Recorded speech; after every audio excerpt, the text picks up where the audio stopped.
Mas matitiyak ngayon ang supply at presyo ng karneng baboy sa mga pamilihan. Itinaas na rin kasi ni Pangulong Marcos Jr.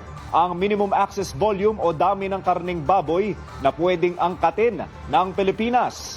Si Harley Valbuena, nakatutok. Bumaba ang supply ng karneng baboy sa bansa na nagresulta sa pagsipa ng presyo nito.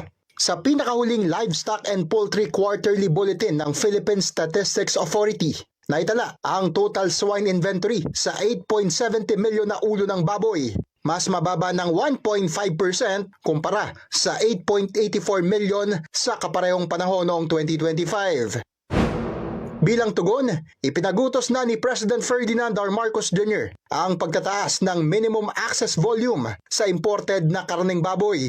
Sa Executive Order No. 116, mula sa 54,210 metric tons ay tataas na sa 204,210 metric tons ang MAV sa imported pork para sa MAV Year 2026. Ibig sabihin ay mas marami na ang karneng baboy na pwedeng angkatin sa mas mababang taripa. Ang 30,000 metric tons ng imported pork mula sa MAV ay mapupunta sa food processors, habang ang 120,000 metric tons ay para sa Food Terminal Incorporated o sa Kadiwa ng Pangulo Program. Alinsunod ito sa rekomendasyon ng MAV Management Committee o MMC. Bahagi rin ito ng mga hakbang para matiyak ang food security habang may national energy emergency. Ayon sa Department of Agriculture, ang EO ang magbibigay daan sa patas na alokasyon ng supply para sa pagpapababa sa presyo ng baboy. Dati kasi, 10% of the companies control 60% of the MAB.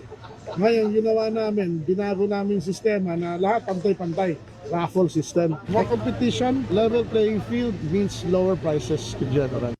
Ayon naman sa Pork Producers Federation of the Philippines Incorporated, dahil sa tinasang MAV ay madadagdagan din ang mas murang supply ng karneng baboy. Pero humiling ito sa gobyerno ng mas maigting na pagbabantay laban sa mga posibleng umabuso sa presyo at supply ng karne. Nanawagan din ng grupo sa gobyerno at sa publiko na tangkilikin pa rin ang lokal na karneng baboy. Dapat yung value chain, tingnan, bantayan kung sino along the line. Yung malakas kumikita, dapat ma-regulate. Hiling rin nila na tuluyan ang maaprobahan sa bansa ang isang bakuna kontra African Swine Fever. Harley Valbuena, IBC News.